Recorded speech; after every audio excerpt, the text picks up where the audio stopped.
ठाकल सेद्वारी उभा याचक भिकारी मज भीक काही देवा प्रेम भातुके पाठवा सेवे करता घेतलेला अभंग जगद्गुरु संत शिरोमणी श्री तुकाराम महाराजांचा एक अत्यंत महत्त्वाचा असा अभंग आहे. या अभंगातून तुकाराम महाराजांनी परमात्मा पंढरीनाथाच्या जवळ प्रेमाची मागणी केलेली आहे अशी एकंदरी अभंगाची रचना आपल्याला पाहायला सापडते बरं का. परमात्म्याच्या समोर स्वतः कोण आहे याचा परिचयही तुकाराम महाराज अभंगातून देतात आणि आपला परिचय दिल्याच्या नंतर देवाच्या चरणाच्या जवळ प्रेमाची मागणी सुद्धा करतात.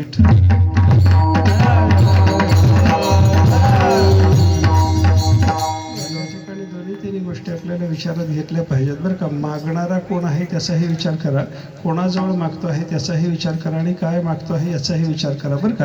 नाहीतर मग मागणं सामान्य पद्धतीने जर आपण विचार करायला लागलो, सामान्य मनुष्य मागतो, सामान्य मनुष्याच्या जवळ मागतो आणि सामान्य कुठली तरी वस्तू मागतो, त्या मागण्याला काही किंमत राहत नाही. मागणाराही मोठा पाहिजे, ज्याला मागितलं तोही मोठा पाहिजे आणि जी मागितलेली वस्तू आहे ते सुद्धा अत्यंत महत्त्वाची पाहिजे. मग मागणीला महत्त्व येतं. विठ्ठल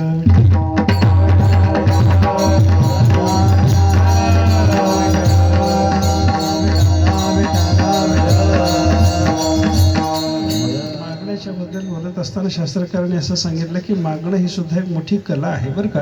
कोणाला मागावं हे कळालं पाहिजे, काय मागावं हे कळालं पाहिजे, कसं मागावं हे कळालं पाहिजे. हे सगळं शास्त्र मागण्याच्या संबंधातलं ज्याला कळतं त्या याचकाला कुशल याचक म्हणतात. याच्यातल्या काही गोष्टी कळतात आणि काही गोष्टी कळत नाही, त्याला मध्यम याचक म्हणतात. आणि मागण्याच्या संबंधातली एकही गोष्ट ज्या माणसाला कळत नाही त्याला मूर्ख याचक म्हणतात.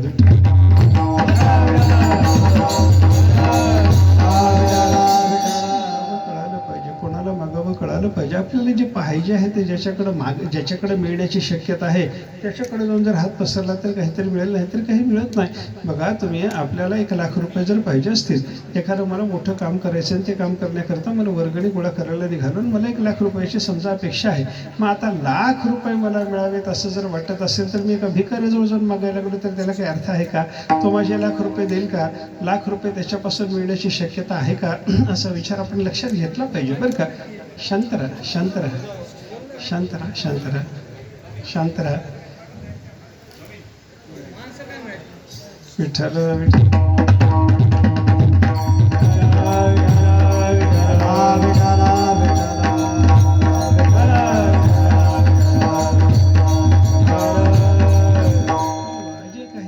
पाहिजे आहे ते ज्याच्याजवळ मिळण्याची शक्यता आहे त्याच्याजवळ जाऊन मागावं. 1,00,000 रुपयाची अपेक्षा असलेल्या माणसाने कोट्याधीशाकडे जाऊन मागणी केली तर त्याला 1,00,000 मिळण्याची शक्यता आहे. कोट्याधीश नुसता असून उपयोग नाही, त्याला दानाची इच्छा सुद्धा असली पाहिजे बरं का. दानत असावी आणि त्याच्याजवळ संपन्नता असावी. त्याच्याजवळ जाऊन जर मागितलं तर आपल्याला काहीतरी लाभ होण्याची शक्यता आहे. ज्याच्याजवळ जी वस्तू मिळत नाही त्याच्याजवळ मागण्याला काही अर्थ नसतो. हा जर नियम आपण लक्षात घेतला तर जगद्गुरु तुकाराम महाराजांसारख्या संत महात्म्यांना जे काही मागायचं आहे ते देव आणि संताच्या शिवाय दुसरीकडे मिळतच नाही, म्हणून ते या दोघाला सोडून तिसऱ्याला मागतच नाही.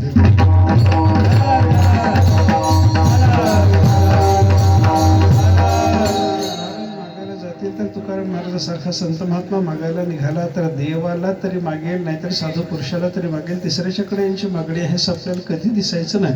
मागितलं तर देवाला, नाहीतर संत महात्म्याला. त्याचं कारण काय? ज्याच्याकडे जे मिळण्याची शक्यता त्याच्याकडे ते मागावं. तुकाराम महाराजांना जे पाहिजे ते परमार्थातलं पाहिजे, संसारातलं त्यांना काही नको आहे. मग परमार्थातलं देण्याची क्षमता कोणाची? एक देवाची, नाहीतर संत महात्म्याची. देव आणि संत सोडले तर परमार्थातल्या वस्तू कोणाकडे मिळतील? आपल्याला कोणाकडे मिळण्याची शक्यता नाही. म्हणून परमार्थ मागायचा झाला तर देव आणि संताला मागावं. आणि अजून एक पहिलाच नियम लक्षात घ्या, ज्याच्याकडे जे मिळण्याची शक्यता आहे त्याच्याकडे ते मागायला जावं. बघा तुम्ही, मी व्यवहारातलं साधं उदाहरण आपल्याला सांगतो. आपल्याला हिरा पाहिजे असला तर चुरमुरेवाल्याच्या दुकानात जाऊन काही उपयोग आहे का? चुरमुरे विकायला बसलेल्या माणसाच्या दुकानात जाऊन मला हिरा द्या असं जर आपण म्हटलं तर तो म्हणतो नाही बाबा माझ्या दुकानात मिळत नाही म्हणतो तो. म्हणजे हिऱ्याची जर आपली अपेक्षा असली तर चुरमुरेवाल्याच्या दुकानात जाऊन चालत नाही. आणि आपल्याला चुरमुरेच पाहिजे असले पोट भरायला तर हिरेवाल्याच्या दुकानात जाऊन चालेल का? जवाहिराच्या दुकानात जाऊन तुम्ही म्हणायला लागला बाबा मला पोट भरायला थोडेसे चुरमुरे पाहिजे देतोस का? तो म्हणतो देत नाही. याचा अर्थ काय? त्याच्याकडे नाही. तसं ना, हिरेवाल्याच्याकडे गेल्याच्या नंतर तिथं चुरमुरे मिळणार नाही आणि चुरमुरेवाल्याच्या दुकानात गेल्याच्या नंतर हिरा मिळायची शक्यता नाही. म्हणून हिरा पाहिजे असला तर चुरमुरेवाल्याकडे न जाता हिरेवाल्याकडे जावं, आणि चुरमुरे पाहिजे असतील तर हिरेवाल्याकडे न जाता चुरमुरेवाल्याकडे जावं.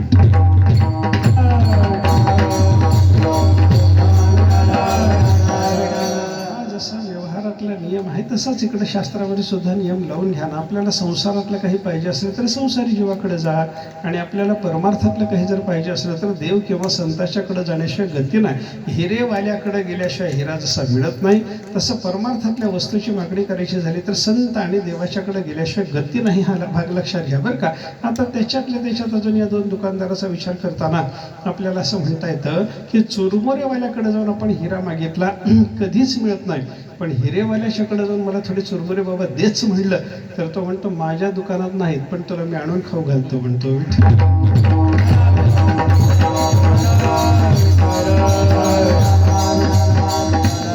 चुरमुरेवाल्याकडे गेल्यानंतर हिरा मिळतच नाही, तसं हिरेवाल्याकडे गेल्यानंतर चुरमुरे त्याच्या दुकानात नसतात, पण तो आणून देऊ शकतो. तसाच विचार करा.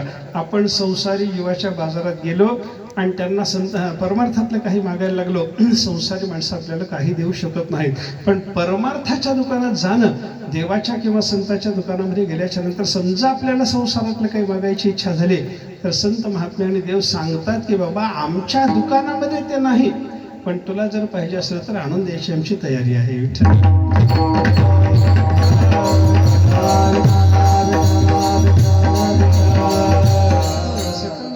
अपेक्षा पूर्ण करण्याच्या दृष्टीनं संत महात्मे सुद्धा त्याला काहीतरी देऊ शकतात. म्हणून उपनिषदामध्ये सुद्धा असं चिंतन आपल्याला पाहायला सापडतं. तस्मात आत्मज्ञम अर्चयेत भूतिका महा. भूती शब्दाचा अर्थ ऐश्वर्य असा आहे बरं का. ज्याला ऐश्वर्याची कामना आहे, मला ऐश्वर्य प्राप्त व्हावं असं ज्याला वाटतं, अशा मनुष्यानं काय करावं? शास्त्र असं सांगतं त्यांना आत्मज्ञानी ब्रह्मज्ञानी महात्म्याची पूजा करावी, ब्रह्मज्ञानी महात्म्याचा सन्मान करावा, आपल्याला ऐश्वर्य प्राप्त होतं. आता ऐश्वर्य मिळणं संसारातलं आहे आणि ब्रह्मज्ञानी आहे परमार्थाच्या दुकानात बसलेला, त्याच्या दुकानात जायचं आणि संसार मागायचा. म्हणजे हिऱ्याच्या दुकानात जाऊन आपण जर चुरमुरे मागितले तर तो जसा देतो, आणून देतो, पण त्याच्याकडे ते मागण्याला अर्थ नाही. तसा आत्मज्ञानी ब्रह्मज्ञानी महात्म्याच्याकडे गेल्याच्या नंतर किंवा अनंत कोटी ब्रह्मांडाचा धनी साक्षात परब्रह्म असलेला परमात्मा पांडुरंग आहे, त्याच्याकडे गेल्यानंतर आपण जर संसार मागायला लागलो तर हिरेवाल्याकडे जाऊन चुरमुरे मागितल्यासारखा मूर्खपणा आहे.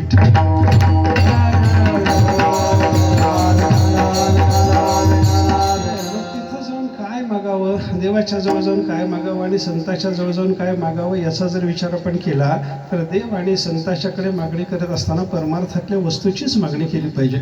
जे संसाराच्या बाजारात कुठेही मिळत नाही अशाच वस्तू द्यायला ते बसलेले आहेत ना. हिरेवाला हिरेच घेऊन बसलेला आहे ना, त्याप्रमाणे संत महात्मा आणि परमात्मा परमार्थातल्याच वस्तू द्यायला बसलेले आहेत ना.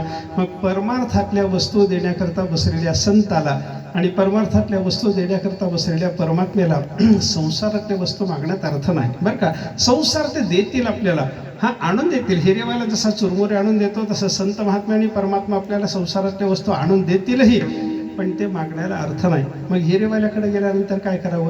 हिरेवाल्याच्याकडे गेल्याच्या नंतर त्याला म्हणावं, आपल्याला चुरमुऱ्याची जरी गरज असली तरी त्याला म्हणावं, बाबा तुझ्या दुकानातला टाकून देण्यासारखा असलेला जर हिरा असला तरी तो मला दे रे, हिऱ्याचा एखादा तुकडा तरी मला दे रे.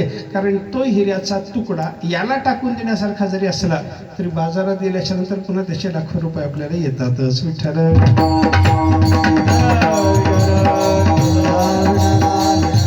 देवाच्या दृष्टीनं आणि संताच्या दृष्टीनं जी टाकाऊ वस्तू आहे ती त्याने जरी आपल्याला दिली, आपल्या पदरात टाकली तरी आपलं कल्याण होतं.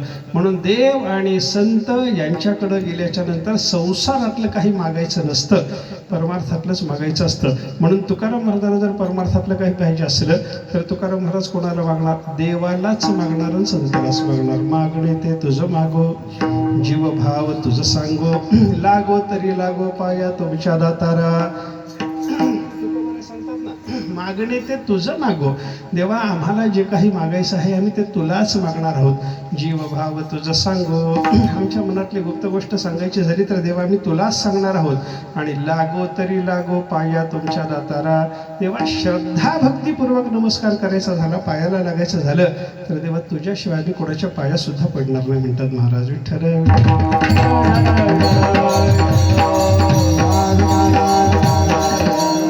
पाया पडायचं झालं तरी देवाच्याच पाया पडणार. मनातली गुप्त गोष्ट सांगायची झाली देवालाच सांगणार आणि मागायचं झालं तरी देवालाच मागणार असं तुकाराम महाराजांचं म्हणणं आहे. कारण त्यांना जे पाहिजे ते देव आणि संताच्या अशा दुसरा कुठे देत नाही. त्याच्यात अजून गंमत आहे का, बऱ्याच अभंगात तुकाराम महाराजांची अशी पद्धत पाहायला सापडते, जे संताच्या संबंधातलं मागायचं आहे ते देवाला मागतात आणि जे देवाच्या संबंधातलं मागायचं आहे ते संताला मागतात.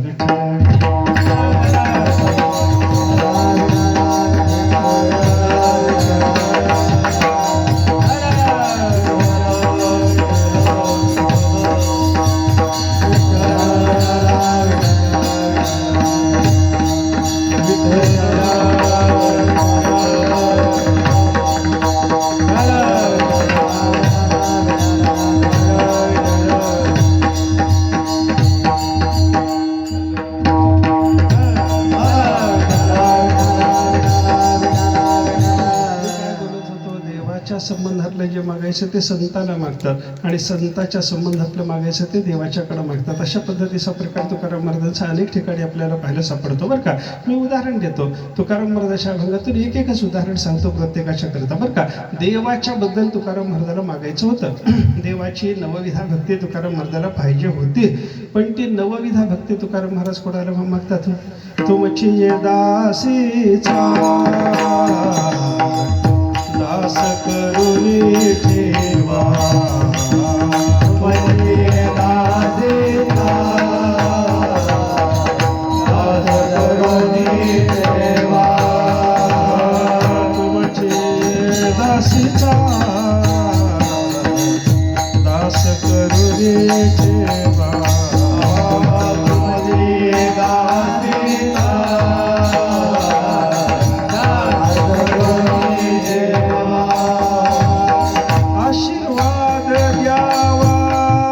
दासीचा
ते साधू पुरुषाच्याकडे मागतात असं सांगितलं होतं ना.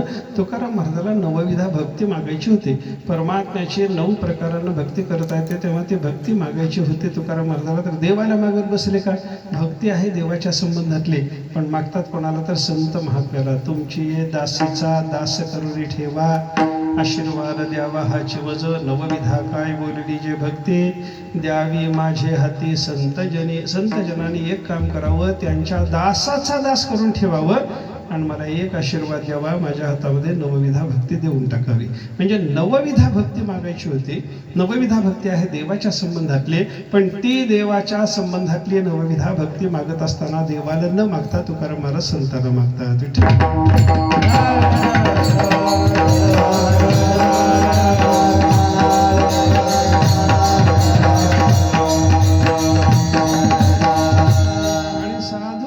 संबंधात म्हणजे काय झालं, देवाच्या संबंधातलं जे मागायचं ते संताला मागितलं. आता संताच्या संबंधातलं मागायचं झालं, समजा साधू पुरुषाची संगती पाहिजे वगैरे वगैरे जर मागणी करायची झाली तर कोणाला ती मागणी करतात? हो, देवाच्याकडं मागणी करतात. आपण बघा, आपण कीर्तन भजन झाल्याच्या नंतर शेवटी मागणीचा एक अभंग म्हणतो बघा.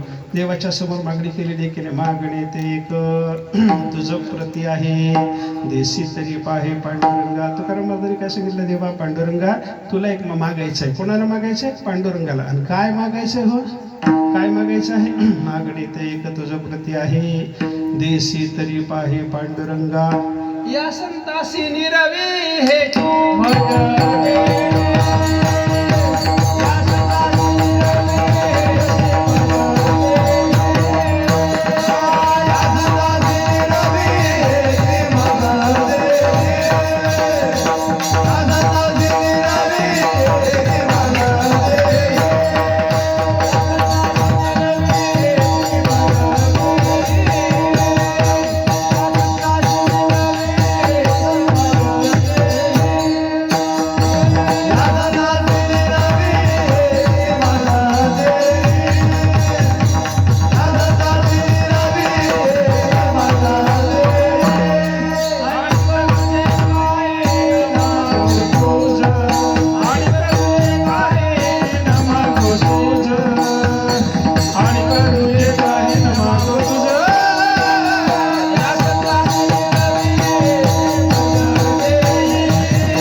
संत महात्म्याची संगती. या संतासी निरवी, निरवणं म्हणजे स्वाधीन करणं बरं का. या संताचे मला स्वाधीन करून टाक देवा. या संतास निरवी हे चिमज देई, हेच मला देवा तू दिलं पाहिजे. आणि तुझे काही न मागव, तुझ्या चरणाजवळ आल्याच्या नंतर आम्ही देवा दुसरं काही मागणार नाही. आम्हाला साधू पुरुषाच्या स्वाधीन कर, कारण आम्हाला परमार्थ करायचा आहे. आणि परमार्थ करायचा जर झाला तर संताच्या संगतीत केला पाहिजे बरं का. तो परमार्थ करत असताना आपल्या बुद्धीनं करून चालत नाही. मनोमार्गे गेला तो येथे मुकला, असं असल्यामुळं साधूच्या संगतीतच परमार्थ करावा लागत असल्यामुळं आम्हाला परमार्थ करायची इच्छा असल्यामुळं देवा तू आता एक काम कर, आम्हाला संताच्या स्वाधीन कर. म्हणजे संताच्या स्वाधीन व्हायचं होतं पण ते मागणं देवाला केलं. आणि नवविधा भक्ती देवाच्या बद्दलची मागायची होती पण ते संताजवळ मागितली.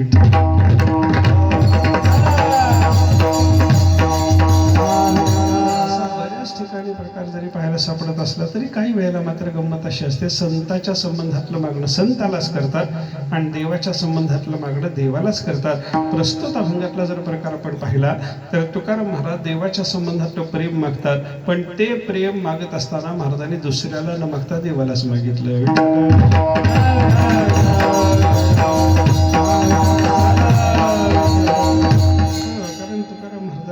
असलेल्या वस्तू सगळ्याच्या सगळ्या देवाकडेच मिळण्याची शक्यता आहे. ज्याच्याकडे जे मिळतं त्यालाच ते मागावं, दुसऱ्याला मागून उपयोग होत नाही. एक साधं उदाहरण सांगतो त्याच्याकरता बरं का. एक भक्त होता, असं मारुतीचं मंदिर होतं. मारुतीच्या मंदिरामध्ये अखंड राहायचा आणि अखंड मारुतीची उपासना 12 वर्षपर्यंत त्यानं मारुतीची अखंड निष्ठेने उपासना केली. परमात्मा प्रसन्न झाले. मारुतीला त्याला प्रसन्न झाल्यानंतर मारुतीने त्याला त्याच्याशी बोलायला सुरुवात केली. त्यानं भाकरी आणली, मारुतीला त्याच्याबरोबर बसून भाकरी खायची, त्याची पूजा स्वीकारायची, त्याच्याशी गप्पा गोष्टी करायची. त्यानं काही खेळायचं म्हणलं तर त्याच्याबरोबर खेळायला सुद्धा मारुतीला कबड्डी वगैरे होतो तो वगैरे खेळायला जायचे. असा सगळा प्रकार सुरू झाला. भक्त शांत होता, भक्त बाल स्वभावाचा होता. 12 वर्षे उपासना करून देवाला त्यानं प्रसन्न करून घेतलं होतं. मारुतीराया दुसरा देव त्याला ठाऊक नाही. गंमत अशी झाली, एवढा सगळा मारुतीरायाचा निष्ठावंत भक्त असलेला हा मनुष्य, पण त्याला लग्न करायची इच्छा झाली. आता लग्न करायची इच्छा झाल्यानंतर त्यानं विचार केला, आपल्याला दुसरं कोणी म्हणलं, मारुतीरायालाच विनंती केली पाहिजे, देवा लग्न करून द्या. मारुतीरायाच्या पाया पडायला लागला. देवा एक बोलायचं होतं. देव म्हणले, बोल की. रोज एवढ्या गप्पा गोष्टी करत असताना तुला काही बोलायचं होतं म्हणायची गरज पडत नाही, आज कसं काय असं विचारायला लागलास? देवास थोडं महत्त्वाचं बोलायचं होतं म्हणला. एकांतात बोलायचं आहे, तुमच्याशीच बोलायचं आहे, दुसऱ्या कोणी ऐकून असं बोलायचं आहे. असं करत त्यानं देवाच्या समोर गोष्ट काढली. देवा म्हणला, मला लग्न करायचं आहे. लग्न करायचं म्हणल्यावर देव म्हणले, त्याच्यात एवढं लाजायचं काय कारण रे? म्हणजे चला एकांतात बोलायचं आहे, तुमच्याशीच अरे लग्न करायला त्याच्यात काय लाजायचं कारण काय? लग्न कर ना म्हणे, तुला लग्नाची इच्छा झाली, लग्न करून घे. मारुतीरायाने लग्नाची आज्ञा दिल्याबरोबर हा म्हणायला लागला, तसं नाही देवा, मग मला दुसरं कोणी म्हणलं तुमच्याशिवाय? माझं लग्न कोण करणार? तुम्हीच माझं लग्न करून द्या. मारुतीराय म्हणले, ते आपल्या हातात नाही म्हणले. माझं लग्न करून घेता नाही म्हणले, तुझं कुठं करीत बस? माझं लग्न झालं का? मला करता आलं का? जर लग्न करून देणं मला जमलं असतं तर मी माझं करून घेतलं नसतं का? माझं करून घेता आलं नाही याचा अर्थ मला लग्न करता येत नाही, जुळवता येत नाही. काय रडायला लागला लगेच. म्हणलं, देवा तुमच्याशिवाय मला दुसरा कोणी नाही आणि लग्न तर करायची इच्छा झाली, तुम्ही तर करून देत नाही म्हणता, आता काय करू? देवाने सांगितलं, रडू नको म्हणले, तुझी सोय करतो. मी जरी लग्न करून देऊ शकत नसलो, आमचा मालक बहादर आहे म्हणले. कोण? रामचंद्र प्रभू. रामचंद्र प्रभूने असं केलं म्हणले, त्या सीता स्वयंवराला शिवधनुष्य भंगाचा पण होता. एवढा अवघड पण जिंकून सुद्धा त्या बाबाला बायको मिळवता आली म्हणले. म्हणजे बायको कशी मिळवावी आमच्या मालकाला कळतं. मी आमच्या मालकाच्या नावाने पत्र लिहून देतो, तिथं जा, रामरायाला भेट, त्यांना पत्र दे, रामराय तुझं लग्न करून देतील म्हणे. रामरायाला पत्र लिहून दिलं मारुतीरायाने, असं देवा, आमचा एक भक्त आहे, याला लग्न करायची इच्छा झाली, तुमच्याकडे पाठवत आहे, कृपा करून याचं लग्न करून द्या. रामरायाच्याकडे गेला, पत्र घेतलं, मारुतीरायाने दिलेलं. रामरायाच्याकडे गेला, मंदिरात गेल्याबरोबर देवाला नमस्कार केला, हातामध्ये देवाचं पत्र दिलं. देवाने पत्र बघितलं, वाचून पाहिलं, देवाला हसू आलं, गंमत चालली म्हणले. मारुतीरायाने याला आपल्याकडे गमती करताच पाठवलेलं आहे, तर ठीक आहे म्हणे, पण लग्न करायला आलाय ना? देवानं सांगितलं, ठीक आहे म्हणे, तुझं लग्न करून दिलं. हा म्हणलं, तसं नाही देवा, मग आजच करायचं म्हणलं. आता हे जमत नाही म्हणलं, उशीर जमत नाही, आतापर्यंत झालं म्हणलं, उशीर झाला ते झाला, आता किती दिवस थांबू अजून, आजच लग्न करून द्या. देव म्हणले, आजच करून देतो, काही बिघडलं नाही. एक भक्त आला दर्शनाला, तेवढ्यामध्ये त्या भक्ताला देवाने सांगितलं, तुझ्याकडे मुलगी येणारी बाबा, तुझी मुलगी लग्नाची आहे की नाही, चांगला मुलगा पाहिजे की नाही, निर्व्यसनी पाहिजे की नाही, सांप्रदायिक पाहिजे की नाही, माळकरी पाहिजे की नाही, नेमनिष्ठा सांभाळणारं पाहिजे की नाही, सगळं तो हो हो हो हो हो हो म्हणायला लागल्याबरोबर देवाने सांगितलं, हा भक्त आला म्हणजे आपला, याला तो तुझी पोरगी देऊन टाक. आता रामरायाने स्वतः तोंडाने आज्ञा केल्याच्या नंतर कोण नाही म्हणणारे हो? त्यानं लगेच त्याला पोरगी देऊन टाकली. लग्न झालं, आनंद झाला. आता लग्न झाल्याच्या नंतर ऐका, रामरायाच्या मंदिरात जरी लग्न झालेलं असलं तरी लग्न झाल्यावर नवरा बायको पहिलं दर्शन कोणाचं घेतात? रामाचं घेतात की मारुतीचं? गेला पुन्हा मारुतीकडे, देवाच्याकडे गेला, देवाच्या पाया पडला. देवाने विचारलं, झालं का? झालं म्हणे. कोणी करून दिलं? तुमच्या मालकाने करून दिलं म्हणले. रामरायाने माझं लग्न करून दिलं, चांगलं झालं म्हणजे, चांगलं झालं. संसार चालू झाला. बायको भोळी भेटली, याच्यापेक्षा भोळी भेटली. बायकोला बापाचं नाव माहिती नाही, बायकोला नवऱ्याचं नाव माहिती नाही, बायकोला माहेरचं नाव माहिती नाही, बायकोला सासरचं गाव कोणतं कळत नाही. अशी ती भोळी बिचारी बायको त्याच्या पदरामध्ये पडलेली. संसार चांगला चालला होता, पण पुढं काय झालं? योगायोगानं आषाढी वारी आली. आषाढी वारी हा वारकरी होता. वारकरी असल्यामुळं आषाढीला वारीला पंढरपूरला जायला निघाल्याबरोबर बायकोनं सांगितलं, कुठं निघालात म्हणले? मी पंढरपूरला. कशाला? वारीला. नेम असतो म्हणले वारकऱ्याचा आम्हाला, संपदा सोहळा नावाडी म्हणाला, करीते टकळा पंढरीचा. आम्हाला पंढरपूरची वारी आली की करमत नाही म्हणजे, संसारात राहत नाही, मला पंढरपूरला जावं लागणार आहे. जावे पंढरीसे आवडे मनासी काही एकादशी आषाढी अशी आमची अवस्था होते. ती म्हणली जा म्हणली काही हरकत नाही, पण मलाही बरोबर घेऊन चला म्हणे. आता मलाही बरोबर घेऊन चला म्हटल्यानंतर त्या बायकोला तर समजून, अगं बाई फार गर्दी असते म्हणले, आषाढीची वारी, आम्हाला वार करायला बसायला जागा मिळत नाही, तुला कुठं घेऊन जाऊ, तुला कुठं बसवू, काय करू म्हणे तुला घेऊन जाऊन, घरीच राहा म्हणे निवांत हरी हरी करत मी जाऊन वारी करून लवकर परत येतो. दरवर्षी मी पौर्णिमेचा काला घेतल्याशिवाय येत नाही, पण तुझ्याकरता म्हणून द्वादशीलाच येतो म्हणलं, काही हरकत नाही, पण घरी राहा. बाई म्हणली ते द्वादशी वगैरे काही नाही म्हणले, द्वादशीलाच घरी येत, पण आपण दोघंही जाऊन येत म्हणे, मी काय तुम्हाला सोडून राहत नाही. बायकोनं त्याला सोडून राहायचं नाही ठरवल्याच्या नंतर म्हणलं ठीक आहे चल, काही का होईना चल, आता गळ्यातच पडले लोढणं, घेऊन गेलंच पाहिजे असा विचार करून घेऊन निघाला. वारीला गेला. एका मठामध्ये मुक्काम पडला. गर्दीच गर्दी होती, बसायला जागा नाही अशी अवस्था होती. दशमीला जाऊन पोहोचला आणि एकादशीच्या दिवशी सकाळी उठून चंद्रभागेचं स्नान करायचं. वारकऱ्याचा नियम आहे चंद्रभागे स्नान, विधितो हरिकथा, समाधान चित्ता सर्व काळ. चंद्रभागेचं स्नान करणं पहिला नियम वारकऱ्याचा आहे. हा चंद्रभागेच्या स्नानाला निघाल्याबरोबर बायकोने विचारलं कुठं निघाला, चंद्रभागे, मलाही घेऊन चला म्हणे, मलाही स्नान करू द्या की. बाई गर्दी फार असते, जर चुकामुक झाली तर तुला तुझं नाव ठाऊक नाही, माझं नाव ठाऊक नाही, गावाचं नाव ठाऊक नाही, पंचायत होऊन बसन. म्हणलं कशाला येतेस तू माझ्या बरोबर, तुला तांब्यावर पाणी चंद्रभागेचं आणून देतो की बैस इथं. तिला सांगितलं काही नाही, म्हणलं मला चंद्रभागेला यायचं म्हणजे यायचं. आता स्त्री हट्ट, बायकोचा हट्ट पडलं, त्याला बिचारायला घेऊन इकडं बाहेर पडलं, भाग पडलं. बायकोला घेऊन चंद्रभागेला जायला निघाला. रस्त्यानं जाताना काय झालं, भारतीयानं बायकोचा हात असा घट्ट पकडला आणि तिला सांगितलं माझा हात घट्ट धरून ठेव बरं, फार गर्दी आहे बरं, गर्दीमध्ये जर आपल्यावर कोणी लोक पडले आणि तुटू आपले हात जर सुटले, चुकामुक झाली तर तुला पुन्हा मी भेटणार नाही. तिने गच्चा हात पकडून ठेवला. पण गंमत अशी झाली, रस्त्यानं हे बाहेर पडल्या एक दिंडीचा रेटा असा जोरात आला महाराज. या दोघांच्या अंगावरच पडली किंवा दिंडी, या दोघांच्या अंगावर दिंडी पडल्यानंतर ते चोपदार काय गप बसतात काय, बाजूला बाजूला बाजूला हा करण्यामध्ये नवरा एकीकडं, बायको एकीकडं, दिंडी सगळी निघून गेली. आता याची बायको हरवली की हो, याला बायको भेटना, बायकोला नवरा रडायला लागला विचारा, बायको गेली, बायको गेली, बायको कुठं भेटल, कुठं भेटल, कुठं भेटल, भोळी आहे, तिला काही कळत नाही. असं म्हणत म्हणत म्हणत म्हणत विचारत विचारत चौकशी करत निघाला होता. योगायोगाने एक मंदिर लागलं, मंदिरात गेला तर ते राम मंदिरच निघालं. वा वा वा म्हणलं, याच देवानं आपलं लग्न करून दिलं. देवाला आता बायको तिथं गेला, देवाचं दर्शन घेतलं, रामरायचं म्हणलं देवा काय झालं रे, रडायला लागला देवाच्या समोर. रामरायनं विचारलं काय झालं रडायला. त्यानं सांगितलं देवा तुम्ही बायको दिली होती की, दिली होती म्हणलं, पण देवा गेली की म्हणलं या वारीच्या गर्दीमध्ये, काय करू सांगा आता. देवाला सांगितलं बायको गेली म्हणलं गर्दीमध्ये. देवा एक दिंडीचा रेटा आला, आम्ही दोघं हात धरून चंद्रभागेच्या स्नानाला निघालो होतो, रस्त्यात दिंडीचा रेटा आला, आमचा हात तुटला सुटला, त्याच्यामुळं बायको एकीकडं मी एकीकडं झालो, गेली देवा बायको, काय करू सांगा. रडायला लागला. मिळवून द्या देवा, काही करा, माझी मला बायको मिळवून द्या. हा असं बोलत असताना मारुतीला तिथं असतातच. रामाचं मंदिर म्हणलं की मारुतीला तिथं बसलेले होते. मारुतीराने त्याच्या पाठीमध्ये बुक्की घातली, म्हणले मूर्खा इकडं बघ म्हणले. इकडं बघ म्हणल्याबरोबर मारुतीराकडे वळून बघायला, देवा तुम्ही आहे तिथं, हो. देवा सांगा की म्हणले तेवढी बायको माझी. देवाने सांगितलं इकडं माझ्याकडे बघ. अरे येड्या, त्याची हरवली तर मी हुडकून आणली म्हणले. त्याची हरवलेली त्यानं हुडकली नाही तर त्याला कशाला हुडकायला सांगतोस म्हणे. तुझी हरवली की नाही, हुडकायचं काम माझं म्हणलं, द्यायचं काम त्याचं आहे आणि हुडकायचं काम माझं आहे.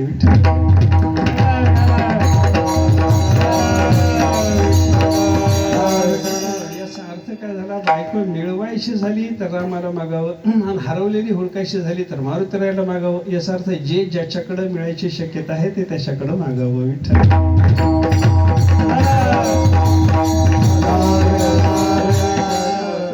महाराज परमात्मा पंढरीनाथाच्याकडे गेले आणि तुकाराम महाराजासारख्या साधू पुरुषाला दुसरं काही पाहिजे नसतं बरं का. त्यांना फक्त भक्तिप्रेम पाहिजे.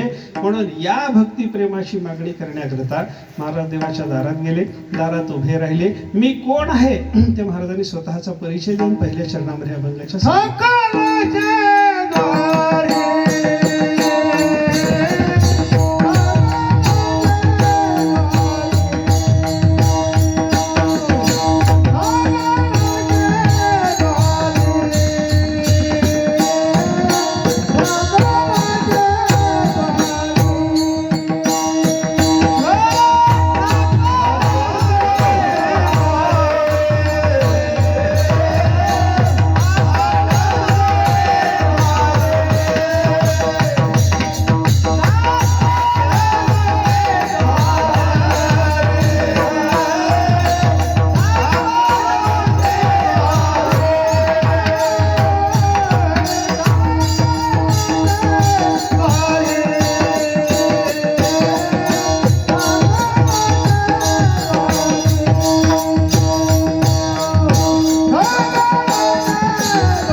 देवाच्या दारात गेले. कारण प्रेम देवाचे हे देणे, देवाच्याशिवाय दुसरा कोणी प्रेम देऊ शकत नाही. म्हणून त्याच्या दारामध्ये परमात्म्याच्या दारात जाऊन उभे राहिले आणि म्हणायला लागले, ठाकरोसे द्वारी उभा, देवा मी तुमच्या दारामध्ये उभा आहे. कोण आहेत तुम्ही? महाराजांनी स्वतःचा परिचय देण्याकरता 2 शब्द वापरले, याचक, भिकारी. देवा मी याचक आहे म्हणतात आणि भिकारी आहे असं महाराज म्हणतात. आता याचक म्हणजे काय? मागायला आलेला. आणि भिकारी कोणाला म्हणतात? मागायला आलेल्याच माणसाला भिकारी असं म्हणतात. मागणाऱ्यालाच याचक आणि मागणाऱ्याला जर भिकारी म्हणत असतील तर तुकाराम महाराजांनी दोन्ही शब्द एकदम का वापरावेत हो असं कोणाला वाटतं बरं का. कारण एका अर्थाचे 2-2 शब्द वापरून बोलायची पद्धत नसते. याला साहित्याच्या दृष्टीनं द्विरुक्ती दोष म्हणतात बरं का. एकाच अर्थाचे 2 शब्द बोलायचे नसतात.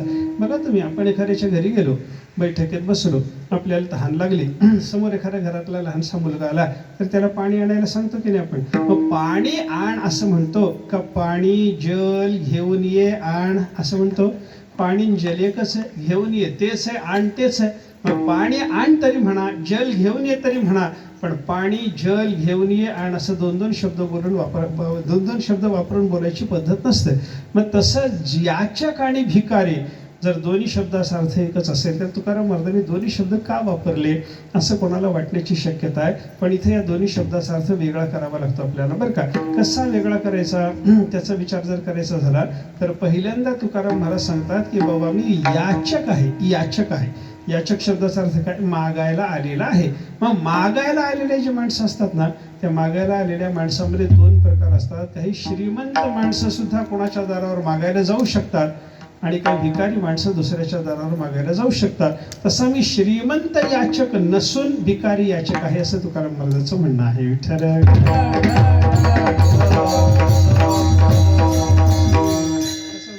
महाराजांनी काय सांगितलं? मी याचक आहे पण मी श्रीमंत याचक नाही. म्हणजे काय झालं? श्रीमंत माणसं सुद्धा लोकांच्या दारात मागायला जातात बरं का. श्रीमंत माणसं लोकांच्या दारात मागायला जातात की नाही आपल्याला सांगायची गरज आहे का? 4 तारखेपर्यंत तेच चाललंय. श्रीमंत माणसंच मागायला जातात की नाही हो? नाव ठेवायचं नाही, पण श्रीमंत असून मागायला जातात ही गोष्ट त्याच्यातून खरी आहे की नाही मला सांगा तुम्ही. अजून बघा तुम्ही, जाऊ दे, हे आता सध्या चालू असलेल्या जगातलं बोललं की माणसाला वाटतं महाराज काहीतरी दुसरंच बोलायला लागले. तसं नाही, पुराणातलं सांगतो तुम्हाला. श्रीमंत मनुष्य दुसऱ्याच्या दारावर मागायला जातो. याला उदाहरण तुम्हाला जर पाहायचं झालं पुराणातलं उदाहरण सांगतो. सीतेच्या झोपडीवर भिक्षा मागायला गेलेला जो रावण होता, मागायला गेला की नाही? याचक आहे की नाही? मग मागायला गेलेला तो रावण, त्या रावणाला श्रीमंत म्हणता की भिकारी म्हणता सांगा मला. बाकी काही सांगायची गरज नाही. रावण किती श्रीमंत होता याचे एकच गणित सांगतो. 80,000 बायका सांभाळीत होता.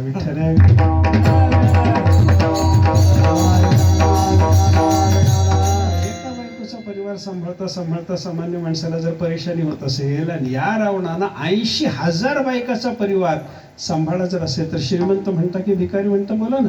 त्याच्या घराची संख्या तुकाराम महाराजांनी आपल्याला सांगितली. 5 लक्ष घरे पाषाणाची,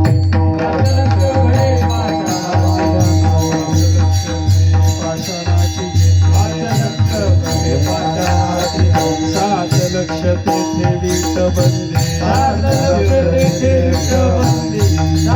तेथे वीट बंदी, मोठी घरे जेथे काशाळी तांब्या, मोठी घरे जेथे काशाळी तांब्या, मोठी घरे जेथे काशाळी तांब्या, मोठी घरे जेथे काशाळी तांब्या, शुद्ध कांचनाची सप्तकोटी, शुद्ध कांचनाची सप्तकोटी, शुद्ध कांचनाची सप्तकोटी.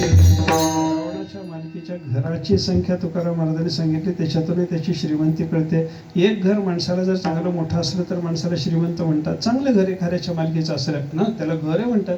त्याच्या स्वतःच्या मालकीचं घर आहे म्हणतात. म्हणजे श्रीमंती झाली की नाही? एक घर असेल तर मनुष्य श्रीमंत असेल. तर रावणाच्या मालकीच्या घराची संख्या तुकाराम महाराज सांगतात 5 लक्ष घरे पाषाणाची जेथे. रावणाच्या लंकानगरीमध्ये त्याच्या मालकीचे 5 लाख घर पाषाणाची, चिरेबंदी वाडे 5 लाख आहेत. त्याच्यानंतर 7 लक्ष तेथे विटबंदी, 7 लाख वाडे रावणाच्या मालकीचे विटाने बांधलेले आपल्याला पाहायला सापडतात. 5 लाख वाडे दगडाचे, 7 लाख वाडे विटानं बांधलेले. हे दगडाचे विटाचे वाडे आपल्याला काहीतरी थोडंफार माहिती असतं त्याच्यामध्ये बरं का. आता पुढचं आहे का? पुढचं गणित सांगताना तसले वाडे आपल्याला पाहण्यात नाही, मला तरी नाही. तुम्हाला माहीत असलं कुठं तसला वाडा असला दिसत असला तर घेऊन चला मला दाखवायला. प्रवासाचा खर्च मी करतो, गाडीचा खर्च करतो, पण तसलं घर पाहायला मिळालं पाहिजे. कसे घर आहे? कोटी घरे जेथे काशा आणि तांब्याची, 1 कोटी घर काशाचे, 1 कोटी घर काशाचे. आपल्याला टाळाला जो धातू लागतो की नाही, चांगला टाळ वाजायचा झाला तर काशाचा टाळ केलेला चांगला वाजतो. हे 1 टाळ करायला वारकऱ्याला 400 ते 500 ग्राम कासं लागतं, आपल्याला मिळत नाही. पण रावणाच्या लंका नगरीमध्ये त्याच्या मालकीचे 1 कोटी वाडे काशाचे, 1 कोटी वाडे तांब्याचे. एक देवपूजेला तांब्याचा तांब्या घ्यायचा म्हटलं तर आपल्याला जमना. रावणाच्या लंका नगरीमध्ये 1 कोटी वाडे तांब्याचे त्याच्या पुढचं गणित आहे का? शुद्ध कांचनाचे 7 कोटी, शुद्ध सोन्याचे वाडे रावणाच्या मालकीचे 7 कोटी आहेत. म्हणजे 7 कोटी वाडे. आमचे गुरुजी गमतीनं सांगायचे, घरात माणूस मेला तर तोंडात घालायला फुटका मणी मिळाला म्हणे आपल्याला. रावणाच्या मालकीचे 7 कोटी वाडे शुद्ध सोन्यानं बांधलेले आहेत म्हणे, बरं का. एवढे जर वाडे त्याच्या मालकीचे असतील तर त्या रावणाला श्रीमंत म्हणावं की विकारी म्हणावं? श्रीमंत म्हटलं पाहिजे. एवढा श्रीमंत असलेला रावण पण सीतेच्या झोपडीवर मागायला गेला की श्रीमंत असा याचक झाला.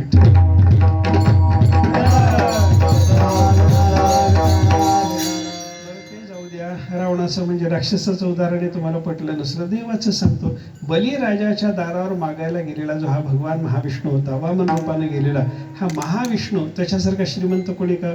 श्रीमंत, खरा श्रीमंत शब्द कोणाला लागतो? श्री म्हणजे लक्ष्मी, आणि श्रीमंत म्हणजे लक्ष्मीनं युक्त असलेला, लक्ष्मीचा नवरा, तोच एकटा आहे. त्याच्यासारखा दुसरा कोणी श्रीमंत नाही. पण एवढा श्रीमंत असलेला हा परमात्मा बलिराजाच्या दारामध्ये मागायला गेला, म्हणजे श्रीमंत असून याचक झाला की नाही? बोला, याचक झाला. म्हणजे श्रीमंत मनुष्य सुद्धा याचक होतो.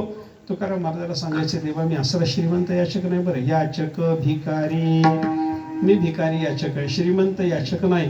हे का सांगितलं? त्याचं कारण आहे, श्रीमंत मनुष्य दुसऱ्याच्या दारात मागायला गेला की त्याला मागायचं नसतं, मनात दुसरंच पाप घेऊन तो जातो. विठ्ठल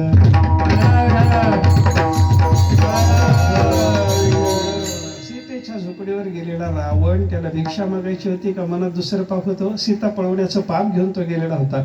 बलिराजाच्या दारात मागायला गेलेला हा जो भगवान आहे, अनंत कोटी ब्रह्मांडाचा धनी, लक्ष्मीचा पती असलेला हा मागायला गेला श्रीमंत. त्याच्या तरी मनामध्ये काही शुद्धता आहे का? भगवान जरी असला, लक्ष्मीपती जरी असला, आपण त्याचं भजन करतो हे जरी खरं असलं तरी तो बलिराजाच्या दारात गेला तेव्हा शुद्ध मनानं गेला होता का? करोनी कहार तो पाताळे घातला, करोनी कहार तो पाताळे घातला, करोनी कहार तो पाताळे घातला, करोनी कहार तो पाताळे घातला. बळी सर्वस्वे उदार, बळी सर्वस्वे उदार, बळी सर्वस्वे उदार, बळी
काहीतरी सांगताना आपल्याला सांगतात ना, बली सर्वस्वे उदार. बली सर्वस्वावर उदार होता, आपला जीव सुद्धा द्यायची बलीची तयारी होती. एवढा सर्वस्वावर उदार असलेला बलिराजा बरं का. बली सर्वस्वे उदार जेणे उभारिला कर. हात उंच करून सगळ्या जगाला बली सांगत होता की बाबा या माझ्याकडे, कोणीही या, काहीही मागा, मी द्यायला तयार आहे. असा उदार असलेला बलिराजा, त्याच्याकडे हा भगवान गेला, लक्ष्मीपती गेला, श्रीमंत असलेला याचक होऊन गेला. तेव्हा त्यानं काय केलं, करोनी कहार. तुकाराम मला सांगतात त्याने कहार केला. कहार केला म्हणजे काय केला, कहार शब्दाचे दोन अर्थ आहेत. त्यानं करार केला. माझ्या पायानं 3 पायाची भूमी घेतो, हा करार करणं झालं. आणि कहार केला म्हणजे कहर केला. तिथं देवाने असा कहर केला, असं कसा त्रास दिला त्या बलिराजाला की तो पाताळी घातला. त्याच्याकडून 3 पायाची भूमी घेतल्याच्या नंतर एका पायाने भूमी व्यापली, दुसऱ्या पायाने आकाश व्यापलं, आणि तिसरा पाय कुठं ठेवावं म्हणल्यानंतर बलिराजानं माझ्या मस्तकावर ठेवा असं देवाला सांगितल्याच्या नंतर देवाने त्याच्या मस्तकावर पाय ठेवला, त्याला पाताळात घातला. मला सांगा, बलिराजाकडे हा 3 पायाची भूमी मागायला गेला होता का बलीला पाताळात घालायला गेला होता? एवढाच विचार करा. विठ्ठल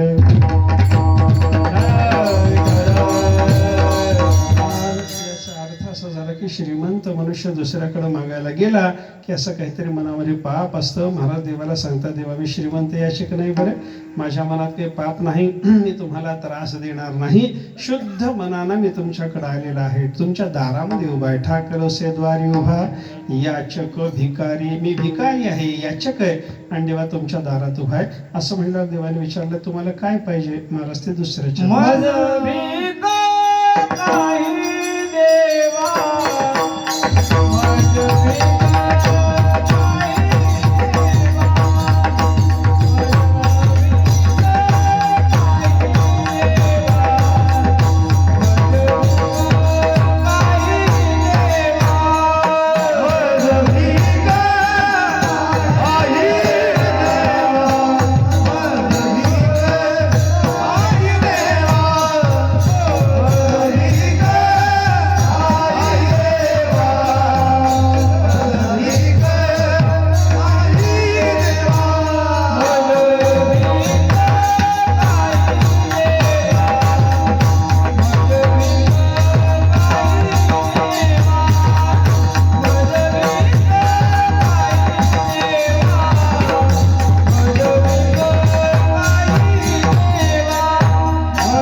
याचक भिकारी.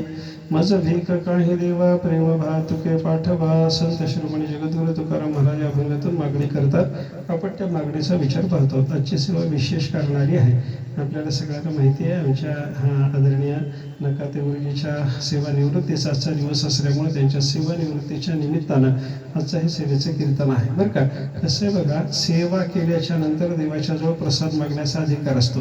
म्हणून आपल्या सप्ताहात वगैरे योजना कशी असते गुरुजी, 7 दिवस देवाची सेवा करायची आणि 7व्या दिवशी जागराचं जे कीर्तन असतं ना आपल्याकडे, शेवटच्या दिवशीचं जे कीर्तन असतं ना, ते बहुतेक मागणीच्या अभंगावर केलं जातं. विठ्ठल